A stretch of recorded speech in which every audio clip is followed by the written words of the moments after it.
What is up, everybody? Welcome back to another episode of Stay Hot. I'm Bladen Kirk, joined as always by my two favorite co-hosts of all time in Matthew Sponhour and Theo Ashton. For the third time ever, we're back in person, and it's great. We're going to talk about some of the wild card games. We're going to talk about why our recording setup is so wonky. But before we get into kind of the meat of this episode, Matthew, how are you doing today? Doing all right. In Arizona for the first time. Weather's nice. It's not much better than Ohio. Much better than Ohio.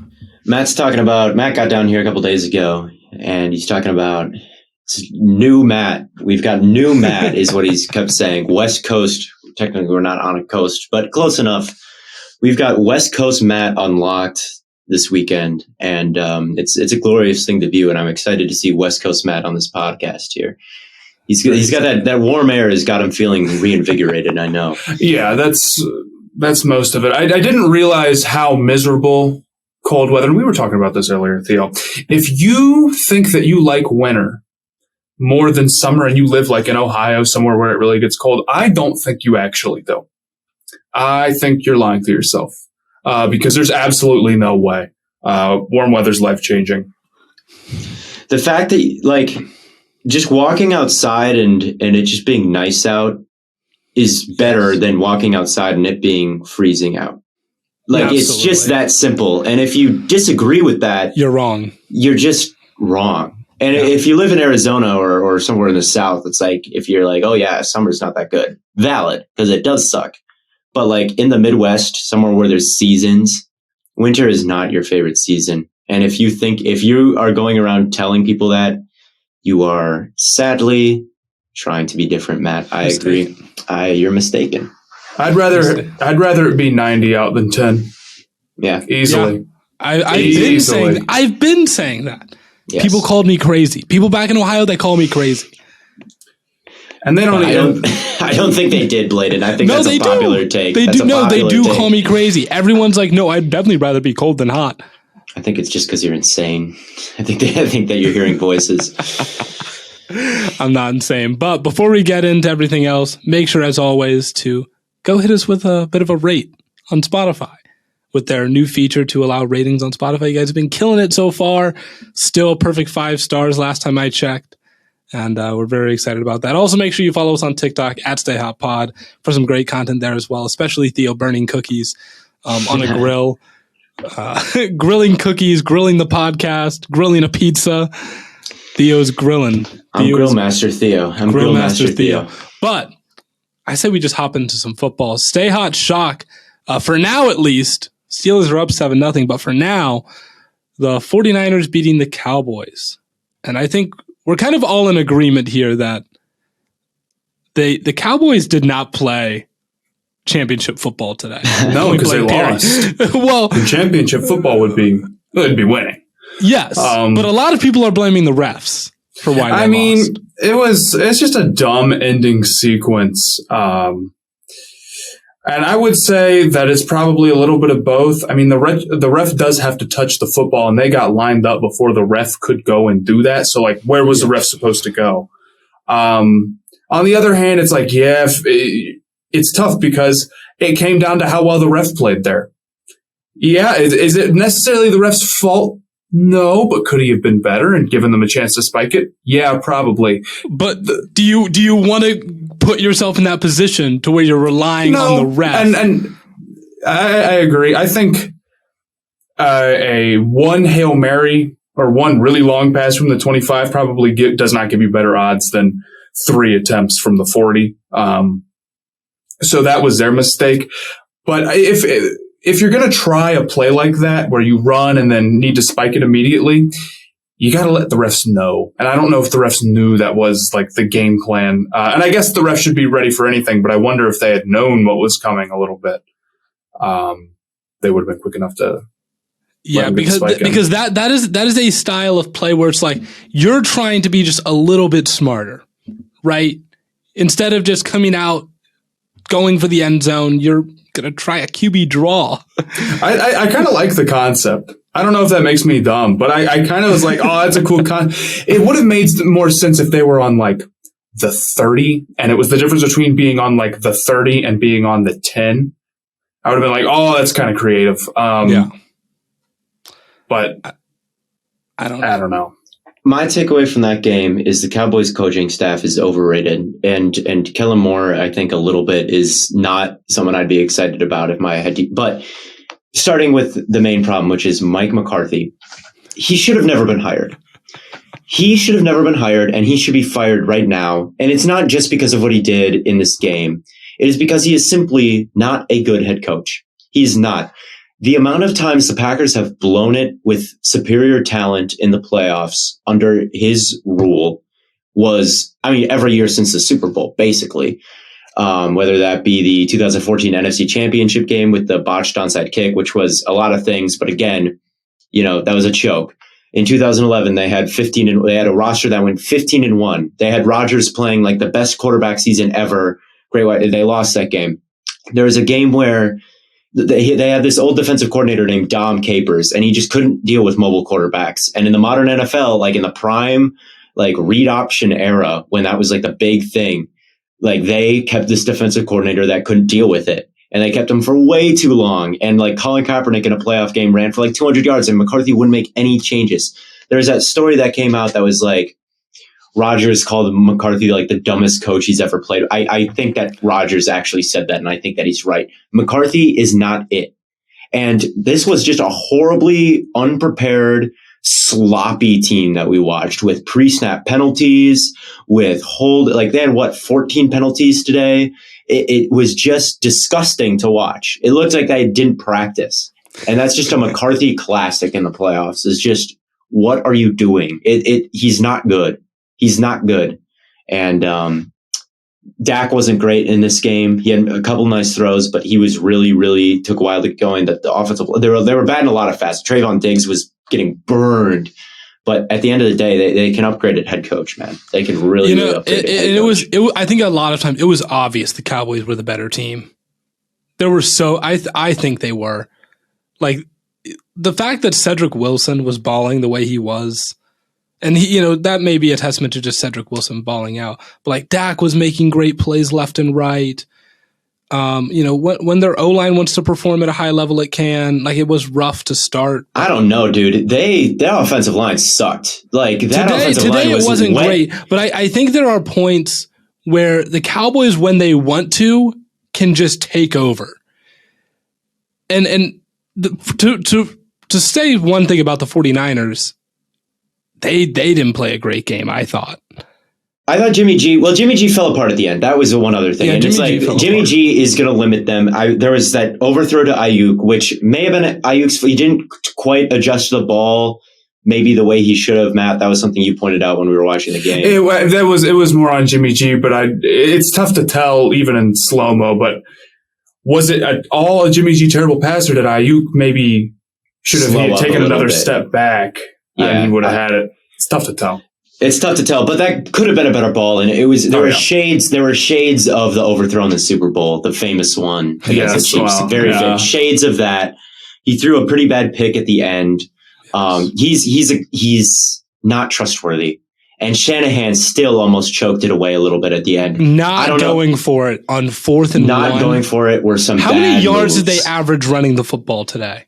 Probably 5 point something. To not get a yard. I would have gone for it. They were running all over. Like, they got, what was it on the third down and long because we all thought the game was over.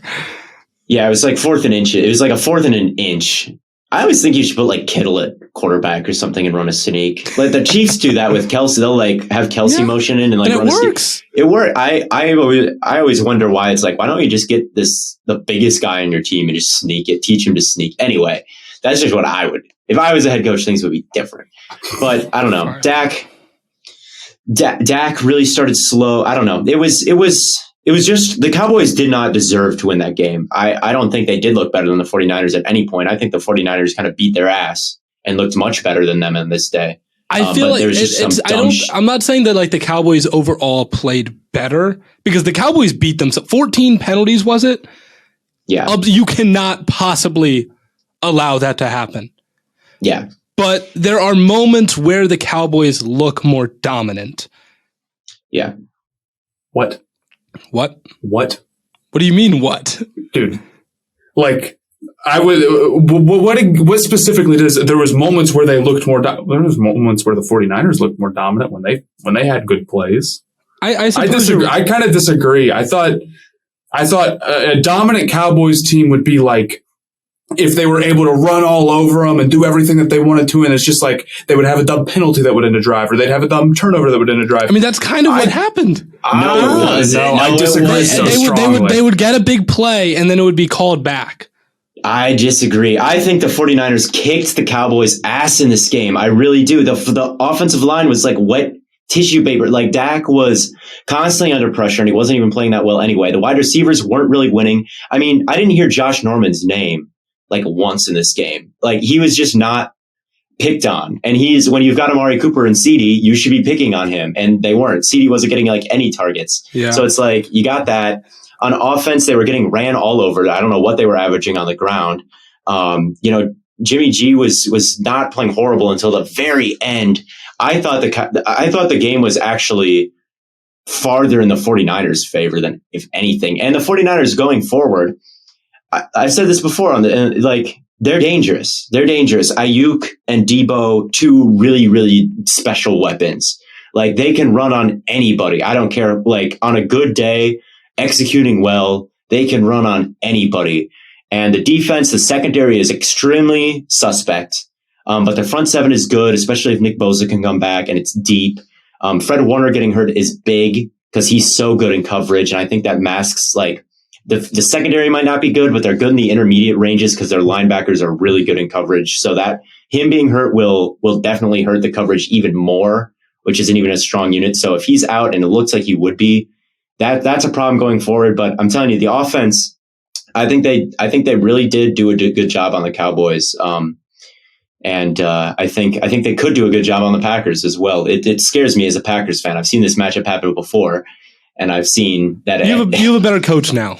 We do have a better coach. We do have a better coach now. And I think, yes, but the 49ers could go on a run. They could. And I think the Cowboys were as talented as any team. Like going into this, their defense, they were number one in points. They had a really good defense. So Bladen, I agree. They were capable of being super dominant. Yeah, but they just came out flat today. I picked the Cowboys to win the Super Bowl, so I'm trying to defend them the best I can. But the one game I was worried about was this game, the wild card game. And I'm like, if anyone's going to beat this team, I feel like it's going to be the 49ers. Yeah, 49ers can beat anybody as well. This was two really good teams. I think these were two sleeper contenders. I don't think either of these teams didn't belong there. And it was a heavyweight fight, really. And it was a sloppy heavyweight fight with like cheating. And Mike Tyson maybe biting an ear off. It was a weird heavyweight fight, but I thought it was kind of a heavyweight fight. And it came down to the very end. Came down to the end, yeah. A team that may not have belonged, though, and a team that I picked to win, maybe a little too much of my heart in that pick, the Eagles. Just what you said would happen. They got throttled. Yeah. At no point did that game look close. Nope. Jalen Hurts was too slow processing stuff today, and it really doesn't come down to. Well, I disagree. I don't think he was too slow. I think he was trying to make things happen too fast. I disagree. If he had been more patient, there were a lot of times where they had like crossers over the middle. Now, I will agree late with the there was one deep that I think it was Dallas Goedert. He was going to have wide open for, I don't know if it was going to be a touchdown. But there were a lot of times where like deep crossers would open up late and he like wouldn't, and he had time. He would just break out of the pocket too early and try and make a play. I don't know. He didn't seem to trust himself 100%. There's a lot of the patting the ball going on where it's like, he wants to go somewhere, but he's got to think about it just a tick too long. That interception he had in the corner of the end zone was kind of the same way, where it was like, Smith got open and it was just really, really late. And he was wide open too. He missed that badly. And I don't think that's it for Jalen Hurts forever. Because you can get better at processing. You can get better at decision making, obviously. But I think that's a large part of what cost the Eagles the game. Yeah, he was horrible. Hurts was really bad today. I mean, yeah, he was late. Good. There was the play that Joe Tryon batted early. He kind of bailed from a clean pocket, and there was a corner route opening up. I think it was Quez Watkins. If he hung on in there, like that was a touchdown. Yes. There was another play to Quez Watkins where it's like he was doing a basic, cutting across the middle, and it was there for a second, but it just was late, and the corner had time to recover, and then the pass came in behind. Every deep pass was overthrown. He was missing high over and over again. The accuracy was bad. The pocket presence was bad. He wasn't reading the field well. And he really wasn't like running the ball like super hard either. He wasn't like breaking it. He was not good. He looked extremely uncomfortable.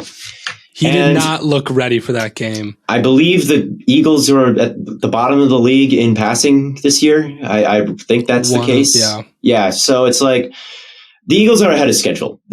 Right. This was not supposed to be a year where they were even in the wild card game. They have 3 first-round picks, and they've got a roster that was a little bit Mickey Mouse, and being the 7th seed doesn't necessarily mean you're really good. But, like, they're still in a decent spot because I really thought they would be bad this year, like bad. Yeah. So they have the 3 first-round picks, and it's not a bad season for them because they lost this game. They were always going to lose this game. I was impressed with the Bucs, though. Like, their run defense looked totally suffocating. Except for that one Boston Scott thing when it was already over. But at the beginning, they just could not move the ball. And recently, they got off to a really good start defending the run at the beginning of the season, but kind of fell off at the second half. But it kind of looked elite again. And Mike Evans was playing like he was Devontae Adams, like which was crazy. Mike Evans looked amazing. Oh, thing, dude. And even with Slay on him, Slay had maybe one really good breakup. But outside of that, how many yards did Evans have today? 100 something. Had to be. Yeah. On a lot of volume too. And he's usually not like a volume wide receiver. He's usually like hit him on a deep ball like a couple times a game and 3 catches for 80 yards. 117 yards on 10 targets. Yeah. It's the reception. It's the receptions that almost matters more to me because with AB hurt and with Godwin hurt, those are like their security blankets. Evans isn't like a security blanket for Brady. He's like the big play threat. So when the security blankets go out and, if Slay can lock down Evans or they only get like 3 shots a game to Evans, that's a weak wide receiving core all of a sudden. But if Evans is running routes like that and Evans can be just like an intermediate and short threat and route guys up, and that's the skill set he just kind of turns into for these playoffs, it like saves them. Yeah. It saves them because that is like there's someone you can reliably go to over and over again instead of just like, oh, we're going to hit him on a couple shot plays this game. It was also I thought it was also really important that they got Giovanni Bernard involved in the passing game. It was incredibly crucial. I know you're like, look, they were up 31. No. Theo put $50 on the receiving over, and it hit by a yard at the end. It was very crucial that he hit the over on his. No, but like that's going to be an important. Like we talk about, they're not going to have a large portion of the receiving core being able to get guys like Gio and Scotty Miller, and of course Gronk involved. Tom Brady's good at that kind of stuff. They needed to get Scotty Miller involved by about a yard more, I think, because his under-over was 8. 8.5. 8.5, he had 8. They needed to throw it more at the end. Tom Brady's over was about 7 yards short. They needed to throw it even more. Brady's going to regret not stat padding for a while. Yes, but the Bucs look super dangerous. I know going into the playoffs, I was like, are they Super Bowl contenders with all the injuries at wide receiver? Are they Super Bowl contenders when their run defense is, the announcers talked about it at the beginning of the game. They allowed a lot of yards like recently on the ground. So is their run defense is dominant? Is their wide receiving core going to be good? And I still think those questions exist, but today was really a dangerous Bucs team, and everything that you thought like could go wrong for them didn't. Yeah. So now the one thing I will say, the Eagles were easy, but I will say about Tampa Bay that I'm a little bit concerned about. The one thing that had been consistent for them, their O-line was healthy. And now they're starting to get a little bit banged up. And once that started happening, the Eagles started getting more pressure. And the Eagles are not good at getting pressure on teams. They haven't really been all year. Fletcher Cox is good, but they have not been good at getting pressure on teams all year. If they go up against a team with a good pass rush, they might struggle. I kind of disagree with the receiver thing. I thought that Tyler Johnson and Perryman, they had some drops. He had one at the beginning. Yeah. And I think the Eagles there probably just aren't 14 teams that should be in the playoffs. There's just not nothing against them. There just aren't. And I don't know if I'm not saying you're necessarily wrong, but I also feel like this game proves very little to me when it felt like even from the first quarter, Tampa Bay was just trying to get to, the end of the game. It didn't feel like it was a high stakes game for them. Yeah, that's definitely a conversation that could be had. Is like, are we ever going to see a 7 seed win the Super Bowl? Like, how many years is it going to be? It's probably going to be quite a few. So, but we watched all the games, so yeah, NFL is probably not going to change it anytime soon. But that was that. I think it was always kind of go this way. Good running team running into a really good front seven, and like a zone team playing the guy who's like the best ever at picking apart zones. It just was always going to be this way. It was always going to be this way. So, and right now those are the Sunday games. Right now we got the Steelers currently beating the Chiefs, which no, it's 7-7 now. 7-7. Okay, tied the Chiefs. So we'll keep an eye on that. But let's talk a little bit about the games that happened yesterday, and those were the Bills destroying Patriots, and then Bengals Raiders. Yes, and then Bengals Raiders. Josh Allen is the truth. He is angel of death. I don't believe the Bills will be punting again for the rest of the season. Over the last quarter of the season, no one's been playing better than Josh Allen. No one. Yep. And he was the first ever perfect game in football, right? Where every drive was a touchdown. And he's just an animal and an alien from outer space with the arm that he has and the backyard like football plays that he's doing and the pinpoint accuracy. Like, just how many times do we watch in that game? Just a defensive back in good position, outstretched hand, and it was still just a little bit too high, just a little bit too high, but perfect for it happened like at least 3 or 4 times. He's just too good. He's just too good. If he plays like this for the next 3 games, he will be a Super Bowl champion. That's what it comes down to for the Bills, pretty much 100%. Keep going. It was funny because we were talking about like, I wouldn't want to play Bill Belichick a 3rd time. I know I wouldn't want to go up against his defense. Played one of the best games. It was like he's done it 2 times in a row. And if he's doing that to the Patriots, who I trusted a little bit on defense. Imagine what he's doing to the Chiefs. I can only, assume that him performing well against other defenses is entirely up to him. Yeah, and he's been doing this for a while, too. Again, the last quarter of the season has been intense. And he recorded a 98.5 quarterback rating, which is the highest ever recorded in a playoff game. I mean, he had...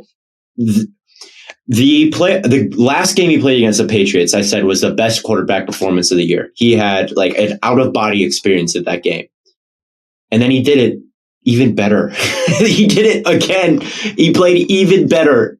So he's just on another level right now. He is playing like the best quarterback in football over a recent stretch of games. And, that's I'm like 5-game sample size over here, but still it's scary hours. And they can run. They ran well on them too. Ran all over them. So as far as the Patriots go, would have won if you had Cam Newton. In all seriousness, Mac Jones did not look good. No, he looked. No one would have had a shot in that game against Allen, man. Brady would have lost that game. And you're not keeping up with the high power of Josh Allen, but there were just times where it felt like Mac in particular was not going to get the job done against anyone. I almost disagree with that too. I think he played he didn't play atrocious. I thought he played merely below average. I don't know. Mac Jones is not like public enemy number 1 to me in this game. Like you get blown up by that, everyone played bad. the wide receiver core for the Patriots played bad. The offensive line played bad. Yeah. The defense played really bad. Jones, I mean, to me, recently, Jones has kind of looked the problem with him going into the season was like, is he a game changer or is he like Dalton tier?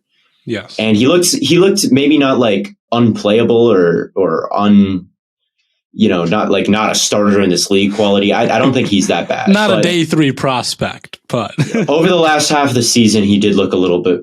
I mean, yes, the stats were nice compared to the other rookies, but I would agree, Bladen, that like the high level throws aren't quite there, especially watching him and then watching Josh Allen. But comparing those two isn't quite comparing when we're over here. Like, just watch the way the ball leaves Josh Allen's hand. Yes, compared to Mac Jones, it's a world's difference.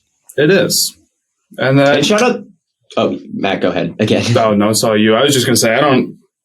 I know that's like a stupid way to judge quarterbacks, but I don't care. I'll say it a million times. Every time Josh Allen throws, it's cool because it leaves his hand so fast. Yes, and also shout out the Bills tackles. Like Spencer Brown played really well. He looked rough early in the season. He was, I think, I can't remember if he's a day 2 or day 3 pick. I remember watching him at NDSU, and he was pretty raw there. Like, he's huge and powerful and strong, but he was really raw, and he's really gotten better as the season has gone along. And he's had 2 good games in a row against the Patriots. Ryan Bates, like some of these like late picks for the Bills on the offensive line, they lost against the Jaguars, right? And everyone's like, oh, looking back on it, it's like, how did that happen? How did that happen? Offensive line couldn't play in that game. I mean, the Jaguars front 4 just beat them up.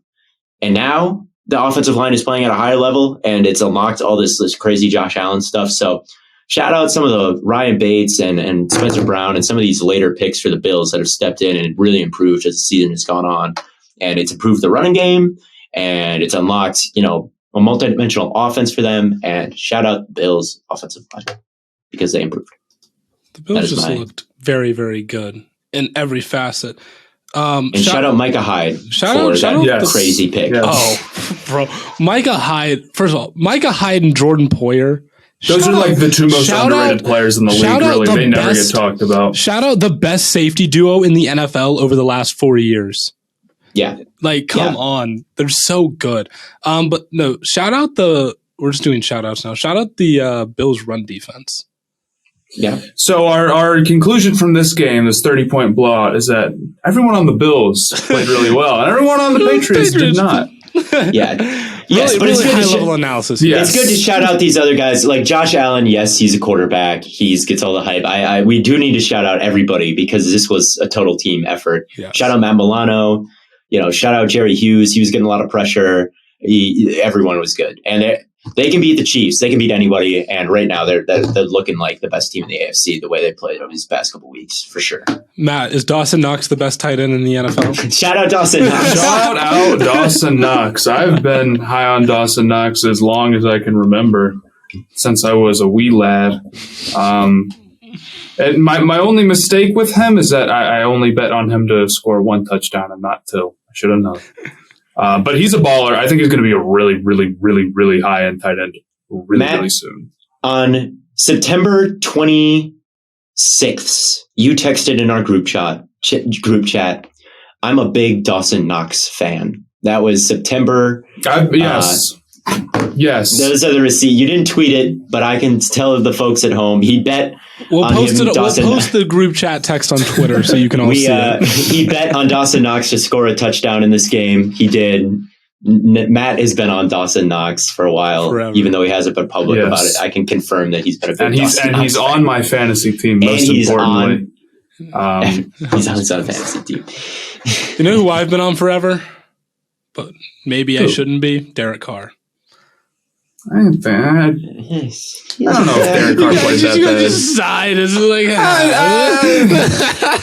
You said he probably shouldn't be. Derek Carr did not play that bad. He hit some sick throws at the end. But I know a lot of I've been preaching like future Browns legend Derek Carr. He was a throw away from getting that thing to overtime, and this would be a whole different podcast if that was the case. If plays ended when the whistle blew, He's a playoff winner. Yeah. Now, the thing with that is that, like, you can complain that the whistle was blown and the play should have been blown dead, but the whistle shouldn't have been blown. He wasn't out of bounds. And then maybe if the Raiders had stopped playing, but the people who were involved in that play after that whistle was blown still were trying. They didn't stop playing. Yes. So I guess technically, but someone was going to get jobbed, because if they stopped the play, the Bengals would be like, what the, oh my God. Like, it would have been worse if they just stopped the play there for no reason. Like, because Merrick was not making a play on that ball. That was going to be a touchdown. Yes. So to let it stand as a touchdown, I don't have that much of a problem with. The Bengals did deserve it on that play more than the play deserved to be stopped. So I get that, like, the Raiders should be mad. And Jerome Boger, like, his crew got like banned from doing any more playoff games after this game, because that's like a terrible mistake. But I don't have like a problem with it. The Bengals. I thought were pretty clearly a better team, and it was only a 7-point game, but the Bengals looked to be in control for most of it. Yes, except Jacobs. Josh Jacobs had a pretty good game. He did, and I thought that this one was decided. Look, Max Crosby and Yannick Ngakoue on that Bengals offensive line would have been bad news for them. If they played like they did against the Ravens or the Chiefs, where they're going to drop back, let Jamar Chase get downfield and throw these jump balls and throw all these deep shots, like Burrow probably would have been sacked a ton if they tried that, and Max Crosby probably would have eaten them alive. But that wasn't what happened in this game. Quick throw. Jamar Chase gets separated, like, in breaker, like, nothing. There weren't really any of the huge plays. There were no 30-plus yard touchdowns, which Burrow's been doing all year. There was nothing really down the field. Just get it out quickly. Yep. Don't let the front seven, kill Burrow, and march up and down the field and limit the mistakes. If we're going to pass it all these times, just make sure you don't make mistakes that's the problem with, like, not getting it all in one big thing. Is the more plays you do, the more likely you are to make a mistake. Burrow didn't make a mistake. They won the game, I mean, and that's kind of what we talked about in the last episode where we were talking about how this game is going to play out. The Bengals do kind of survive a lot of times and thrive off those big plays, but they've been fully capable of just dinking and dunking and letting Jamar cook and just letting their playmakers make plays. Yeah. I mean, they used to be a run-heavy team early in the season. That's what I thought it was going to look like, because clearly they know as well as I do, like, our tackles are probably overmatched here. But instead of running, they just did short throws, and that was their answer instead. Now, there is another game going on right now. Kansas City Chiefs, Pittsburgh Steelers. Game's almost at halftime. Chiefs are up 14-7. I'm not going to assume, but I'm going to guess the Chiefs are going to win this game, in which case we will have only one more game to happen tomorrow, which is the Cardinals and Rams. And that should be, other than 49ers Cowboys, I think that would maybe be the game of the week. Yeah, well, it's not been a great wild card weekend, in terms of close games. I mean, Bengals got close at the end, I guess. And Cowboys 49ers got close at the end. They got close at the end. So maybe not, but, two blowouts. As far as the Chiefs go, I think there's reason to be concerned about the Chiefs. Like, all year they've been inconsistent on offense, and this game has scored another touchdown. It's 21-7? Yeah. So, okay. So they'll probably win this game. Big Ben probably doesn't have him in it for a comeback, but they did get off to a slow start. And the way the Bills have looked, like, you can't be inconsistent on offense when Josh Allen's playing the way it is. So there is some reason to be concerned for the Chiefs in this game. You would have liked them to come out hot. They are playing the worst team in the playoffs, most likely, either them or the Eagles. But, I don't know. If they end up winning. I mean, the Steelers have a really great defense, and they still put up 21 in the first half. I think we're kind of holding them to the Chiefs standard, which is, you need to look like the best team all the time. But, Big Ben has, 14 attempts for 24 yards right now, which is not amazing. So, no, it's not. I'll be interested to see the Chiefs Bills. I wonder how. Oh, would that be the matchup if the Chiefs were to win? Yes. Yes, because yes. The Bengals are the 4 seed, right? They'll play the 1 seed. Mm-hmm. and it would be then 2 versus 3. Yes, it would be that. So, yeah, I mean, I guess you'd have, I would see Chiefs Bills as maybe the pseudo AFC championship, because I think those are the best two teams. And again, like I said, it really comes down to Josh Allen, because I think even with the Bills safety duo, Mahomes is so liable, and that offense is so liable to keep you in games that you're out of. They're so hard to keep out of games. So, I think Josh Allen will probably just have to have the same consistent performance. Because, I mean, the Chiefs have been sloppy all year, and they'll probably still be a little sloppy in Buffalo. But, you know, with the way that they've been playing this year, they can do that and still put up 40 or whatever.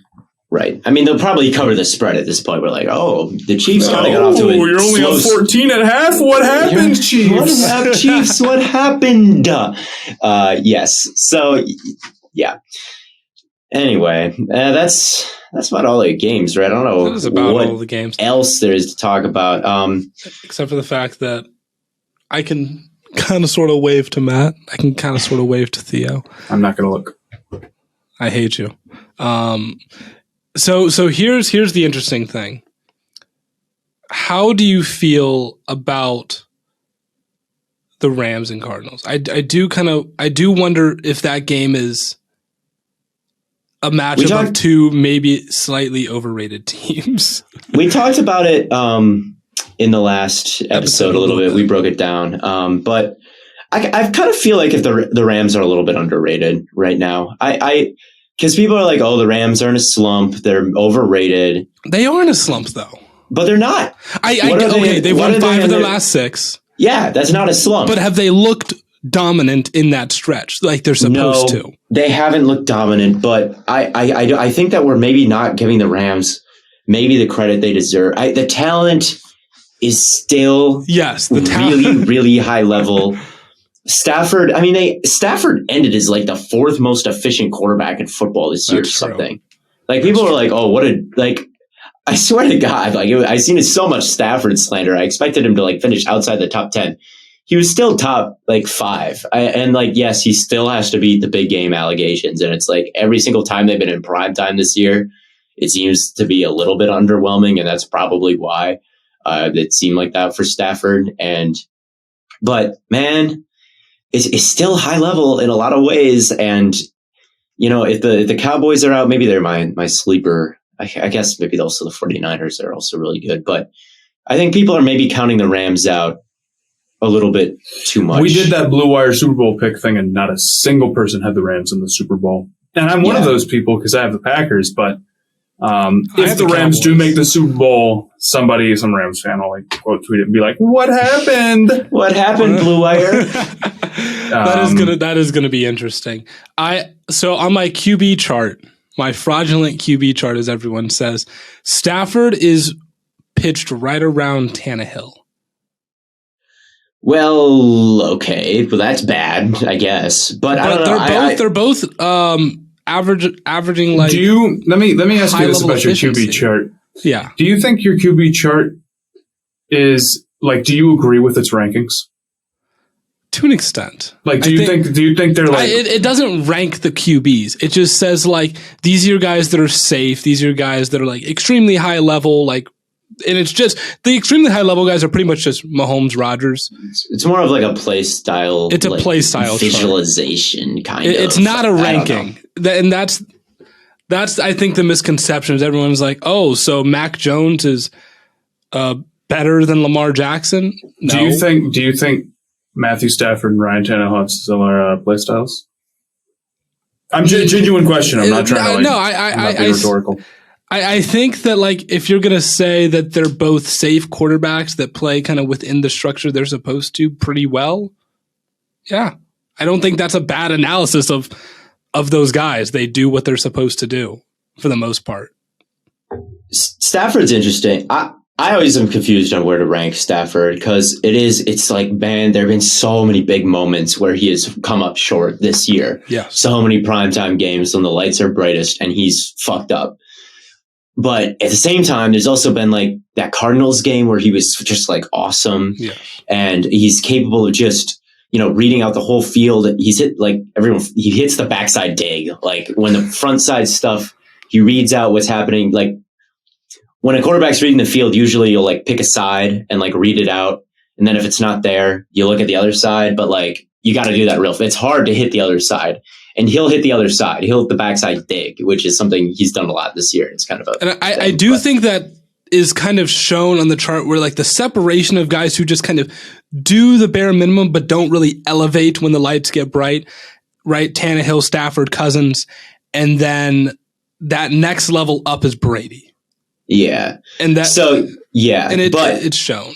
So it's like I again, like analytics will like I've seen this a million times. It's like Goff and Stafford where it's like Goff is not even in the same stratosphere right now. Right. Goff, but Stafford this year ended like in the same efficiency as like 2018 Goff, but like 2018 Goff was really good. Like a guy, he earned like a ton of money and was like made a Pro Bowl probably. So it's not like a horrible thing to be as 2018 Goff efficiency wise. Anyway, Stafford, he's in the playoffs. He's been here like twice before ever. So it's tough to say how he'll do. As for the rest of the Rams team, I mean, the offensive line is okay. Cam Akers is back, so the running game is just okay. Their defense isn't top of the line. I'm just kind of talking in circles here. Yeah, there's just a lot of questions about the Rams, and that's why they're hard to pick right now. And it's the same thing with the Cardinals. So it's like, which Cardinals team is playing tomorrow? I don't know. With the Rams, Cam Akers is back. What does that mean? Yep. Yeah. Eric Weddle is playing. What does that mean? No one knows. Nobody knows these things. Hasn't Cam Akers been out literally all season? This guy's coming. Like he's coming back in the same season from an Achilles tear that happened like in camp. Yeah. As far as I'm concerned, that's never been. As far as I know, that's never been done. And no offense to Cam Akers, you're not Kobe Bryant. Well, like Kobe came back from that and he was not that good, so he might be. It might be good not to be Kobe Bryant in that situation. But like, come on, like Kobe, as you know, Kobe coming back from an Achilles is still going to be better than most people coming back from an Achilles. I don't know about that, but anyway, I want to talk about changing the subject from the games and ending that. I want to talk a little bit about the All-Pro teams and those were released recently. You sent us a Yes. like a Google form to fill out. I sent a Google form for the TikTok. We like our friend on Analytics for Dummies, NFL. I'm going to screw up his name. It's like TIJ, something like that. Sorry for getting your name wrong. But like Analytics for Dummies on TikTok, sent a bunch of TikTok people and we filled out our own All-Pro thing. But talking about the All-Pro team, the official one, okay. I didn't have that many problems with it. Like for everyone... Whenever you're listing a full team or ranking more than like 5 players, you're just not going to make everyone happy because it's like you can get it 90% right, but it's like, oh my, how is that guy there? The offense I thought was all good. Debo, I saw the Vikings Twitter was mad that Jefferson didn't get there and Debo did. That's not actually a problem. Like Debo definitely deserved to be there. The offensive line was right. Kelsey over Creed Humphrey, again, not a problem. The best offensive lineman on like one of the best running teams deserves to be there for sure. So like that wasn't a problem actually. I think the difference was, and where the most talking points was Trayvon Diggs in the cornerback room. And that was kind of the most controversial of the weekend. So I'm wondering, we saw a poor game from Trayvon Diggs today, but he did have 11 picks. What are you guys' thoughts on Trayvon? He's not an All-Pro. He's not the second best corner in the league. I would agree that he's not the second best corner. And I think that if you want to give him a Pro Bowl bid, that's probably fair. But I'm not going to sit here and also say that he doesn't. Like having 11 picks. He doesn't deserve it. He's having not the second 11 best corner. picks is hard to do. Okay, it's really hard to do. Okay. Is he the second best corner? No. He's not an All-Pro. Unless the only argument I have for like, I'm not really upset about the All-Pro teams, but that's because it's just like, I don't know. I don't care. if I'll put it, no, there's no Panther getting snubbed. We have no All-Pros. Okay. So unless it was something like blatantly like Klay Thompson being above somebody who's actually played in the All-Star voting in the NBA. That's like, come on, what are we doing? But I'm not like super pressed about it, but I don't think Trayvon Diggs is the second best corner. I think that's kind of the right. It's like he's not the second, but is it really that serious that it's? I mean, okay, it's like him over like AJ Terrell. But then I could say that for every position. So I'll be like, yeah, I don't think Trayvon Diggs is the second. He just isn't. He's just not. And the interceptions are great. But I see a lot of people, every time Trayvon Diggs gets burned, it's like, great, now people are going to use this against him. But it's like, yes. Yeah. This isn't a Jalen Ramsey where there's this one Darnell Mooney clip and then that's used for the next year. This is like multiple times in a game, he is 10 yards behind the guy that or maybe not 10 yards, but you know what I mean. Yes. And he's not great in run support, and I don't trust him to lock down somebody. And 11 picks is great. But I feel like the reward for that should just be, I can Google who was the interception leader this year, and you are that person. You don't need to be an all-pro. And you can get a Pro Bowl bid. You can go to the Pro Bowl. I'll give you that. The Pro Bowl should be like most outstanding statistics or like cool guys to have. The all-pro needs to be the best players. And I think a lot of it also, it seems, up until this point, nobody's like, the narrative has been interceptions are not a good way to judge a corner. And that the best corners actually don't have the most interceptions because the best corners don't get thrown at. Yep. And don't get me wrong, Trayvon Diggs is not a bad corner and his interceptions are valuable, but I just don't see him as the second best corner in the NFL. I was only going to be high on Diggs. My whole thing with Diggs early on in the year was if he was going to actually break the interceptions record. That'd be a little bit. Because that has stood for 70 years. You can get an all-pro, you can be D-point, whatever, if you break that record. But yeah, no. But that's my thoughts on Diggs. I would agree with you. If we were looking at I don't know, Baker Mayfield first team all-pro, well, we'll never know that. That we'll never see. Trayvon Diggs had a good season. Don't get it twisted, I think. If you look at his targeting Trayvon Diggs was overall a slight net negative this year if you look at EPA. I don't think that he had a bad season. Targeting him was about a deady. It went well a lot of times, it went really poorly a lot of times, and that evens out as being a decent season, I think. But projecting Diggs into the future, I think, is pretty bleak because, you saw him today. And I think all the problems with Diggs were highlighted in the 49ers game. He is so greedy. When Ayuk was running that drag, Diggs just undercut it. Ayuk can't just turn it upfield then. And that's exactly what Ayuk did. He was wide the hell open. And then on that play we were talking about earlier where Jimmy maybe missed him, maybe Ayuk should have gotten more depth on this. But Diggs went flying in the other direction when there was a little bit of a double move. That one step, Diggs was gone. And there was that tackle attempt on Kittle that ended up not counting, because that ball hit the ground and there was a fumble, right? He tried to tackle Kittle there and he just jumped into him with his shoulder. He can't tackle.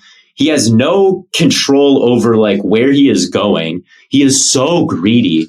And it's and he still had a decent season. That's how good of a ball hawk he was. But it's you look at AJ Terrell, who just allowed nothing all year. You look at JC Jackson, who had 8 picks and was also pretty locked down. Yes. Those two to me and Ramsey, Diggs 11 picks in a season is rare. It hasn't happened since 1981. And I don't care that much that it got rewarded. Fine. I get it. Picks, I get it, But Terrell and JC Jackson may have been my 2 picks. I'm not mad at Ramsey at all. Maybe it would have been Terrell and Ramsey, but Diggs didn't quite deserve to be there. It's hard to keep Ramsey off the list too. And I'm one of these years, Diggs, I would bet next year Diggs does not get 11 interceptions, and I would bet next year the bad habits stay the same because they were the same in college. They did the same stuff in college, and he did the same stuff his rookie year, and he did the same stuff this year, and he just also got a lot of picks. And it's not going to be 11 picks every year. And it balanced out this year. And I almost wonder if I would consider moving him to safety if it continues. I would consider that maybe in the future. It's a lot. This happens in the NBA too. There's guys who are it's better than being a bad defender, but there's guys who kill for steals because they can't really just go lock somebody up. And that's not everyone who gets a lot of steals, but there's some dudes who get beat more often than they get the steals, but the steals look a little bit better on the stat sheet. Harden was like that a long time ago, right? That was kind of a Harden thing. Am I right about that? Maybe a little bit. I'd have to go back and look at his numbers, I guess. And I stopped paying attention to the Harden defensive narratives a long time ago. Fair. So I kind of see it in a similar way. I wonder how many guys would be able to put up double-digit interception seasons if they were really killing for steals or interceptions all the time. Even though I don't want to take away from it. I guess I is taking away from it. But again, I'm not mad at him being an All-Pro. But like, if we're gonna be like he's not top 2, but I don't have a problem with him being first-team All-Pro, then like, why are we even talking about this if we don't care that the top players make it? I don't. We don't care, but a lot of people do care. Overall, it was a good list too. He was like the one guy where I was like, no, that one could have been better. But like, I was glad with Devondre Campbell made it. I was glad to see him get some respect.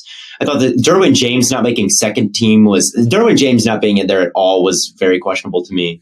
And the All-Pro voting sucks. Jonathan Taylor, there's no second team running back because nobody else got a vote. I mean, okay, why is it like that? My problem with the Diggs thing is that in 20 years, people will be able to look back and they'll get the idea about Diggs. They'll see he had 11 interceptions on the stat sheet, but you won't be able to get the idea about AJ Terrell. You won't really, unless you remember him playing, and eventually people won't. And maybe there's some day way down the line where Terrell's borderline Hall of Famer and he's missing an All-Pro. But here's the thing. He made second team That's All-Pro. true. He made second team All-Pro, and people should also care more about that. Like, people are like, oh, AJ Terrell snubbed. Why isn't he there? And I'm like that too. I think he was the best cornerback in football this year, point blank, period. But for him to make second team All-Pro is nothing to like sneeze at, you know? Like second team All-Pro is a thing that exists. He did get the shout out there as having one of the best seasons of anybody. You know, it's like second team All-Pro is really, really, really hard to make. And when it comes out, the only thing that people talk about with second team All-Pro is mad that some of those guys aren't first team All-Pro. But like, we should also like kind of respect. And one other problem is Pro Football Reference is behind this because they put the plus in front of everyone who has a first team, in not even a first team All-Pro season, an AP first team All-Pro football, All-Pro season. Because there's a lot of institutions that release the first team All-Pro season, like NFL Network had an All-Pro, and Jamar Chase was on there. Like other newspapers does, but the Associated Press All-Pro team is the one everyone cares about, even though there's lots of All-Pro teams, and there's a second team All-Pro. So I'm asking, what I guess I'm saying is Pro Football Reference. Make like a little gold medal for first team All-Pro and a little silver medal for second team All-Pro, and everyone will like second team All-Pro. Like, people will look at his thing and be like, "Oh, there's a notification there. That's a really, really good season, and it should be recognized." And that's what they do for the NBA. Well, yes. They don't have the medals, but they do have. It's counted just how many All NBA teams you have. Yes, and it's not the case with Pro Football Reference. So Pro Football Reference, it is your fault that second team All-Pro has no merit, and you need to fix that immediately. Immediately. Yes. I don't know. I'm just happy Myles Garrett made it. You know. Yeah, as he should. He's deserved. Best edge in football. Yes. All right. Well, does that wrap things up? I don't know. Does it? Again, we talked about. We always end episodes like this. Our producer says good to wrap things up after this discussion, so I think it does wrap things up for this episode. As always, tons of content coming your way on all platforms. We will be back Friday to preview the divisional round of the playoffs with a special guest who I'm going to make you wait to hear. Don't miss out on all the great content coming your way on all platforms. If you want to check out Theo burning, cookies on a grill, go check us out on TikTok. And as always, from Corn Boy, Gambling Addiction Boy, and Lemon Boy, here are the Stay Hot shout-outs, and we'll catch you on the flippity-flop. Hi, my name's Bubba. I'm a Cowboys fan from Virginia. And if the Cowboys are still starting Connor Williams next year, I'm going to lose my mind. Also, Dak's playing bad. Oh my fucking god, the Cowboys. I'm going to lose my fucking shit. See this shit every fucking year they give me hype. Oh my god, look, Randy Gregory, holy shit. The fucking Trey Diggs. All pro. Oh my god. Micah Parsons fucking people. Oh my fucking god. They always gotta do this shit. Always choke. They're fucking Jaron Jones. Fuck you. Fuck this whole fucking team. Jesus Christ, we probably have the best fucking roster, pound for pound in the NFL. Doesn't fucking matter at all. Because this team is so fucking sorry. Holy shit. Always get fucking undisciplined as fuck. We really think, oh wow, we get some fucking just puppet ass head coach. You know who we replaced Jason Garrett with? Fucking Mike McCarthy. We couldn't do anything better. Are you telling me we couldn't? The Cowboys cannot get a better coach than fucking Mike McCarthy. That sorry ass clown. I'm gonna do a sequel thing. Holy shit. I'd just like to say that my Twitter name is MadDog0607. I live in the great state of North Carolina. And I'd just like to complain about how fucking shit the Panthers are. This team has no future whatsoever.